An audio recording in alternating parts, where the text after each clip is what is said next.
Pansamantalang sinuspende ng Energy Regulatory Commission o ERC ang operasyon ng wholesale electricity spot market sa gitna ng patuloy na red alert status sa bansa. Ayon kay Pangulong Marcos, dahil sa matinding init at tumataas ng konsumo ng kuryente na nakakadagdag sa pag-akyat ng presyo, kaya kumilos na ang Energy Regulatory Commission o ERC upang pansamantalang isuspende ang operasyon na tinatawag na Wholesale Electricity Spot Market o WESM kapag may idiniklarang Red Alert System Operator o NGCP o National Grid Corporation of the Philippines.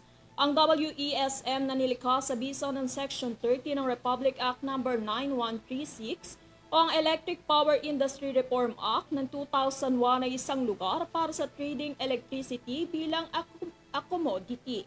Samantala, sinisigurado naman umano ni Marcos sa publiko na magsasagawa ang gobyerno ng mga plano at estratehiya para masolusyonan ang kasalukuyang mataas na demand sa kuryente.